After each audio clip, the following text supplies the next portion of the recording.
வெள்ளை கழிச்சல் நோயை எப்படி சரி பண்ணணுன்றதை தான் இந்த வீடியோவில் நம்ம பார்க்க போகிறோம். வெள்ளை கழிச்சல் வந்துருச்சுன்னா கண்டிப்பாக அது வந்து பார்த்திங்கன்னா கோழியை சாகடிச்சிடும். அந்தளவுக்கு மோசமான அது ஒரு உயிர்கொல்லி நோய்.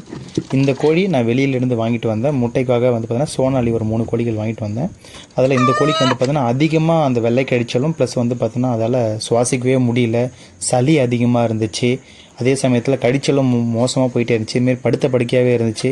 அதால் தண்ணி குடிக்க முடியல. அங்கே பாருங்கள் வெள்ளை வெள்ளையாக எப்படி போயிட்டுருக்கு பாருங்கள். இது மாதிரியான பிரச்சனைகள் இருந்துச்சு.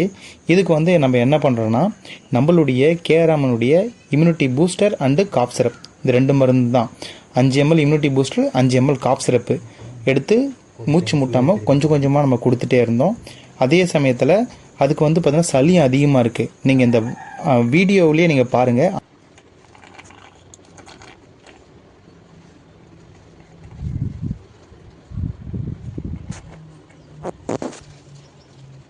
இந்த அளவுக்கு சவுண்டு ப்ளஸ்ஸு கர்ருன்னு வந்து பார்த்தோன்னா அது அந்த தொண்டையை மூச்சுக்குள்ள சளியை அடைச்சி தலையை உதறிட்டே இருந்துச்சு. ஒரு நாள் ஃபஸ்ட்டு நாள் இதை கொடுத்துட்டு ட்ரீட்மெண்ட் பண்ணோம். அதுக்கு அடுத்தது வந்து பார்த்தீங்கன்னா ஃபஸ்ட் நாள் முடிஞ்சது எப்படி மாறி இருக்குன்ற பாருங்கள். இதுதான் immunity booster and cough syrup. இந்த 2 மருந்து தான் நம்ம கொடுத்தோம். இதை கொடுத்து தான் நம்ம ரெடி பண்ணியிருக்கோம். வெள்ளை காய்ச்சலுக்கு பக்காவாக ஒர்க் ஆகுது. நீங்கள் ட்ரை பண்ணி பாருங்கள். வெள்ளையாக கழிஞ்சது மருந்து வந்து இம்யூனிட்டி பூஸ்டரும் காஃப் சிரப்பும் கொடுத்துருந்தோம். ஃபஸ்ட்டு முடியாமல் நின்றுட்டுருந்துச்சு, இப்போ நடக்குது, நல்லா ஆக்டிவாகவும் இருக்குது.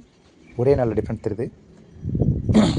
இப்போ அது போட்டிருக்க எச்சம் பாருங்கள், அது நிற்கிற இடத்துல எச்சம் இருக்குது பாருங்கள். அந்த வெள்ளை காய்ச்சல் சேஞ்ச் ஆகி கருப்பு கலந்த மாதிரி வருது பாருங்கள். ஃபுல்லாக வெள்ளையாக போகாமல் கொஞ்சம் போயிருக்கு. இன்னும் கொஞ்சம் வெள்ளை காய்ச்சல் இருக்குது, கம்ப்ளீட்டாக மாறல. இன்னும் இன்றைக்கி ஒரு நாள் காலைல மதியம் பொழுதுக்குன்னு 3 வேளையும் நம்ம இம்யூனிட்டி பூஸ்ட்லையும் காஃப் சிரப்பையும் கொடுக்கும்போது கம்ப்ளீட்டாக ரெடி ஆகிடும். முன்னாடிலாம் படுத்துகிட்டே இருந்துச்சு, இப்போ ஆக்டிவ் அது இருக்குது, பறக்குது. அந்த வீடியோ நான் அட்டாச் பண்ணுறேன். தீனி சாப்பிடுது, தண்ணி அதுவே குடிக்குது. ஸோ நம்ம ரெகுலராக தண்ணியில் கலந்து கொடுக்கும்போது அது இன்னும் ரெடி ஆகிடும். ஒரு 3 நாள் மட்டும்தான் டேரெக்டாக மருந்து கொடுத்தோம். அதுக்கடுத்து வந்து பார்த்திங்கன்னா குடிக்கிற தண்ணியில் தான் கலந்து வச்சோம். அதை குடிச்சிட்டு நல்லா இந்தளவுக்கு இம்ப்ரூவ்மெண்ட் இருக்குது. ஸோ இது வெள்ளை காய்ச்சல்லேருந்து தப்பிச்சிடுச்சு. உயிரிழப்புலேருந்து நம்ம காப்பாற்றிட்டோம். கீழே இறங்கு, பயம் இல்லை. இவரால் இப்போ கீழே உட்காரவே முடியல.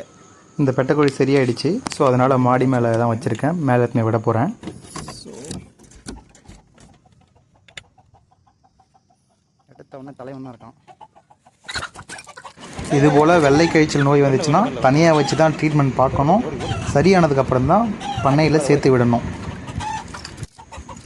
வெள்ளை கழிச்சல், சளி, சுக்காக்கு மருந்து தேவைன்னா இந்த நம்பருக்கு காண்டாக்ட் பண்ணுங்கள்.